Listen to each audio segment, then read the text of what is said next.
அனைவருக்கும் வணக்கம். என் பேர் ஜோஷுவா ஜெராட், பொறுப்பாளர் இந்திய இளைஞர் காங்கிரஸ் அவுட்ரீச் டிபார்ட்மெண்ட். நான் ஒரு மூவி ரிவ்யூவரோ இல்லை ஒரு பட விமர்சனரோ கிடையாது. ஆனால் பராசக்தின்னு ஒரு படம் இப்போ பார்த்தேன். இந்த படத்தில் பார்த்தீங்கன்னா காங்கிரஸ் கட்சியை மிக கொச்சப்படுத்துற மாதிரி இந்த படத்தை எடுத்திருக்காங்க. இதை பார்த்தீங்கன்னா ஆரம்ப கட்டத்தில் இந்த படத்தில் போஸ்ட் ஆஃபீஸில் நீங்கள் மணி ஆர்டர் அனுப்பிச்சு விடணுனாலும் சரி, இல்லை ஏதாவது ஒரு போஸ்ட் அனுப்பிச்சு விடணுன்னாலும் அது ஹிந்தியில மட்டும் தான் பண்ணணும் அப்படின்ற ஒரு கட்டாய பத்திரம் மாதிரி மத்திய சர்க்கார் பண்ண மாதிரி ஒரு காமிக்கிறாங்க. இது ஒரு மிக தவறான செயல். இந்த மாதிரி ஒரு விஷயம் நடக்கவே இல்லை. அடுத்தது, சிவகார்த்திகேயன் அவர்கள் டெல்லியில இந்திரா காந்தியை சந்திக்கிற மாதிரி ஒரு காட்சி கொண்டு வராங்க.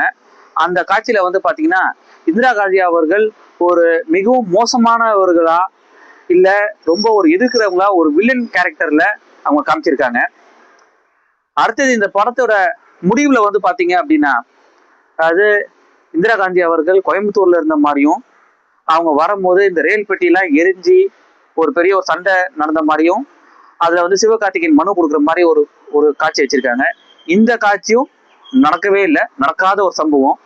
நடக்காத சம்பவத்தை ஒரு படமா எடுத்து இது ஒரு ட்ரூ ஸ்டோரி அப்படின்னு சொல்லி காங்கிரஸ் கட்சியை கொச்சப்படுத்துன்ற ஒரே காரணத்துக்காக இந்த பராசக்தி ஒரு டீம், அதோட நடிகர்களா இருக்கட்டும், அதோட டைரக்டரா இருக்கும், ஒரு முயற்சி எடுத்திருக்காங்க.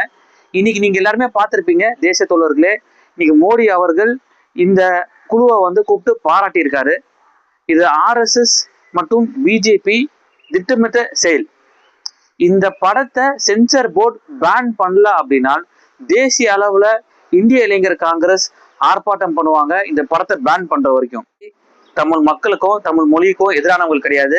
இந்த படத்தை பேன் பண்ணல அப்படின்னா தேசிய அளவுல இந்திய இளைஞர் காங்கிரஸ் ஆர்ப்பாட்டம் செய்யும் அப்படின்னு சொல்லி இந்த வீடியோ மூலியமா நான் தெரிவிச்சுக்கிறேன்.